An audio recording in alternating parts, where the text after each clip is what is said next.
Salut tout le monde, j'ai le plaisir de vous présenter la BMW 980R 2017. Elle a un look à tomber par terre. Elle possède un bicylindre de 1170 cm3 à plat.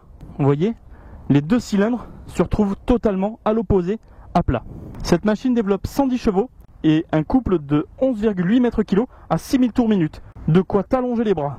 Pour l'avant, nous avons déjà en premier lieu un amortisseur de direction de série, une fourche inversée avec un débattement de 125 mm et un diamètre de 43 mm.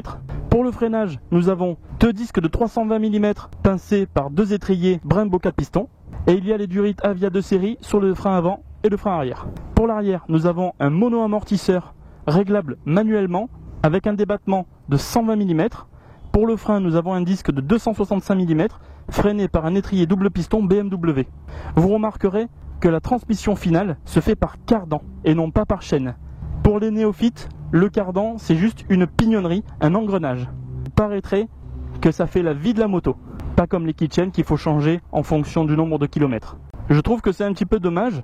Pour le phare, nous avons une ampoule, contrairement à certaines du même segment qui sont déjà en phare LED. Par contre, pour l'arrière, nous avons un feu à LED et bien sûr les 4 clignots à LED.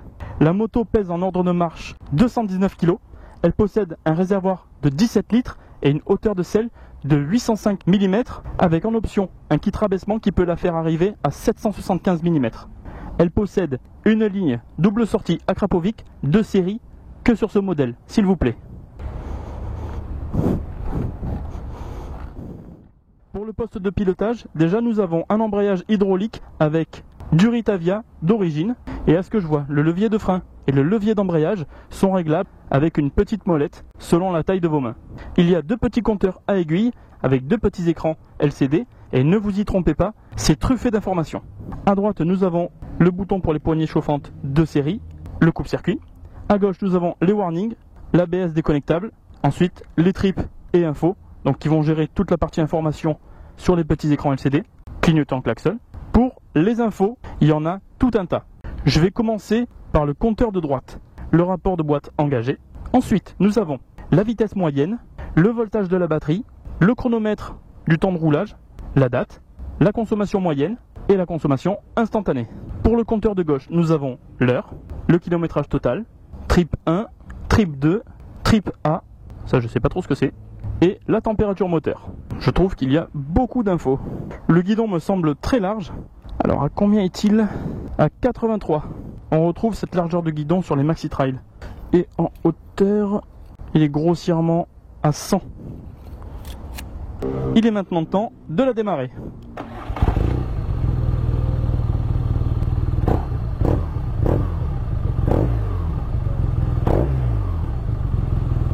Vous avez vu, lorsqu'elle a démarré, elle est partie sur le côté droite. C'est le temps que le moteur se lance. Regardez, juste, je vais donner des petits coups de gaz. Elle part sur le côté droit. Et sinon, la sonorité du bicylindre est magnifique, vraiment magnifique.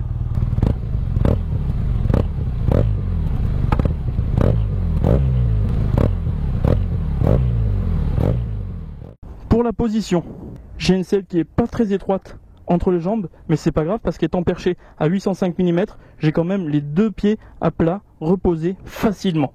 Pour le guidon, j'ai le buste légèrement, très légèrement en avant et le guidon tombe parfaitement sous la main. Il est un petit peu large, mais vraiment très confortable. Il est temps de l'essayer. On dit encore merci BMW Toulon et c'est parti.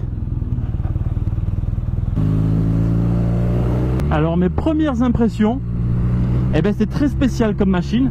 Ça vibre beaucoup. Mais c'est pas des mauvaises vibrations qui remontent jusque dans les genoux, quoi, hein. C'est des vibrations très agréables. Il y a une espèce de vibration qui vient de la gauche. Dès qu'on... Vous voyez ?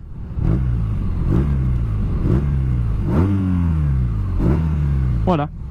C'est un genre de petite vibration vraiment propre à BM à mon avis. C'est la première BMW en flat que j'essaye. Et je ne connaissais pas du tout la sensation du moteur. C'est très atypique et je comprends pourquoi il y en a qui aiment ça. On dirait qu'on a une moto vraiment perso, qu'on a fabriqué soi-même. Vous voyez ce que je veux dire? On dirait vraiment que le gars a pris un moteur, il se l'est fabriqué tout seul. On dirait pas une moto de série, je veux dire en comportement, avec toutes les mêmes motorisations que proposent toutes les marques. Le moteur repart très bas, à 2000, il vibre pas mal, mais il cogne pas. Et il part vraiment chercher la zone rouge, donc il est très très vivace comme moteur. Il y a une certaine souplesse quand même. On n'est pas sur quelque chose qui va nous déchausser les dents, mais ça vibre pas mal, c'est de la bonne vibration. Le guidon très large offre une très très bonne maniabilité, mais très très bonne. On n'attend que les virages pour pouvoir se jeter dedans. On a une moto vraiment avec énormément de couple. On est, comme je disais, à 11,8 mètres kg. Attention.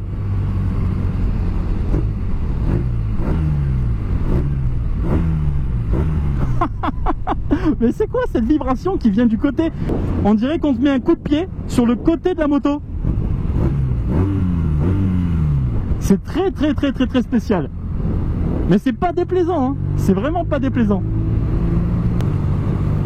Le freinage par contre, le freinage Brembo 4 pistons avec des disques 320 mm avec du Ritavia. Mais franchement, oh le freinage, allez, hop, je freine. Ouf. Heureusement qu'il y a l'ABS, hein. Et je sais pas si vous avez entendu, mais je pense que oui. Le pneu à l'avant, il décrochait sans arrêt. Ça sans ABS, ah tu t'étales.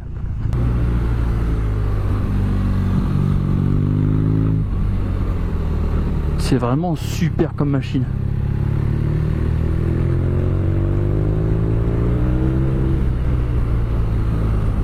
On s'embête même pas avec le régime moteur. On réaccélère et ça part.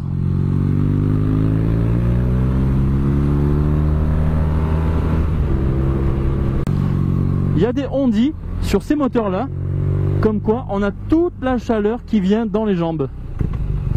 Alors ben, pour l'instant je ne sens vraiment rien, alors que le moteur est bien chaud. Là vraiment je sens que dalle, hein. Ma foi, on verra bien, hein. Mais pour l'instant je sens rien. Pourtant il fait très chaud. Ouh là là, tous les graviers. Il fait très très chaud.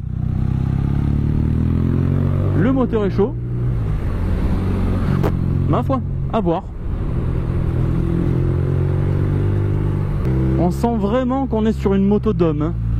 Ça fait un beau bruit. C'est à pas mettre entre toutes les mains. Petite accélération.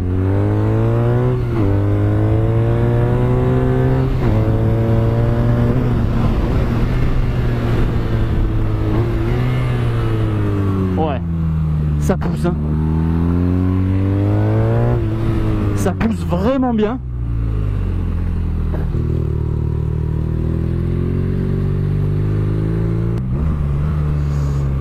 Et à chaque passage de rapport, il y a le guidon qui se met à guidonner juste sur un coup. Juste il fait ça. Tac, tac, à chaque rapport. Dès qu'on envoie, tac, il fait ça. Juste un petit coup de guidonnage. Qui doit être propre à BMW, dû à cet à-coup latéral.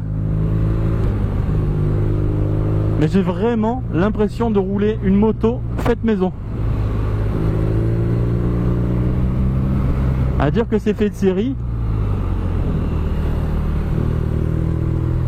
Et il y a beaucoup d'adeptes pour ces moteurs. Une fois qu'on est habitué à cette motorisation, franchement, je pense que c'est dur de revenir en arrière. Parce que c'est vraiment atypique. Salut!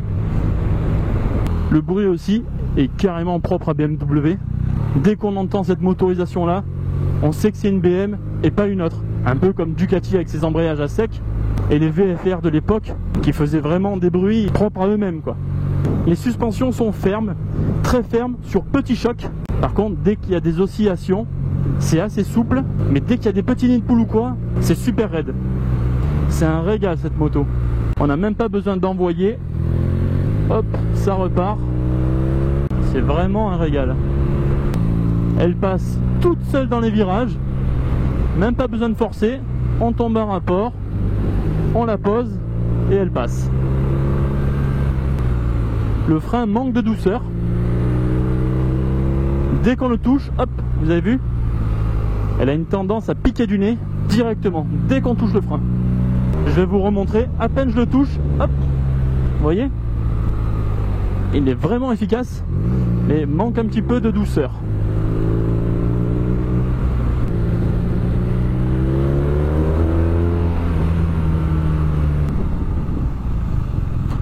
Ah là, il faut que je m'arrête là, c'est juste magnifique.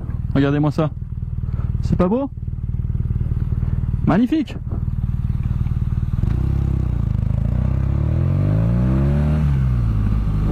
Là aussi, c'est juste merveilleux. Waouh! J'ai pas parlé de la selle, elle est assez ferme. Je pense que pour certains, ce sera une question d'adaptation. Les cale-pieds, ils mériteraient d'être un poil plus en arrière. Là, je trouve qu'ils sont un zeste trop en avant. Ils tombent vraiment à ce niveau-là, devant mes fesses. Ils auraient mérité d'être à hauteur de fesses. La position est bien quand même, hein. Avoir la conso, parce qu'en ayant un réservoir de 17 litres, c'est pas non plus énorme. Donc à voir. Je suis à moins de 2000, ça repart, mais c'est vraiment un tracteur ce truc, hein. Je vais voir à 1500. Waouh, ça vibre. Mais c'est pas mal du tout. Ça vibre, mais c'est des grosses vibrations en fait. Poignée dans l'angle. Ah ouais, ça repart. À partir de 1005, ça fait délirer, ça vibre bien. Ça masse. Ah, en fait, c'est ça, BMW. Ils étaient dans le massage avant. Ah, ok. Je comprends mieux. Je comprends mieux pourquoi il y a ces vibrations qui sont très très agréables. Bon, c'est pas tout, mais moi j'ai pas envie de la rendre, hein, cette petite bécane. Hein. J'ai vraiment pas envie de la rendre. Elle passe les virages avec aisance. On regarde même pas sur quel rapport on est, on s'en fout. On réaccélère, ça repart, avec ou sans vibration, ça dépend. De toute façon, ça vibre un peu tout le temps. C'est vraiment une moto très polyvalente. Elle est vraiment collée au bitume. C'est excellent. Elle est collée par terre. Même avec les réparations de goudron, je sens pas du tout le changement. La transition entre la réparation et le goudron, je sens pas du tout. Le châssis est vraiment excellent. Très très bonne tenue de route. Allez, je vais voir ce qu'elle a dans le ventre un petit peu.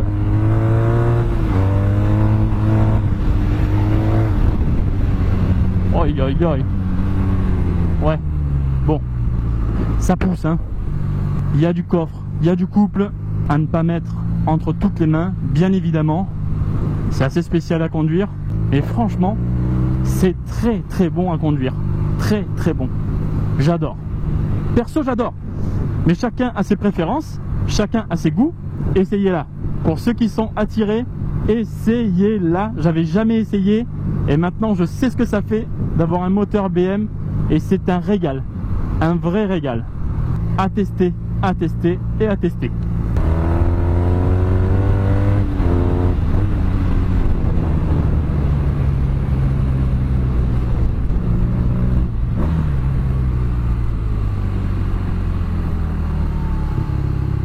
Je voulais voir tout à l'heure l'angle de braquage.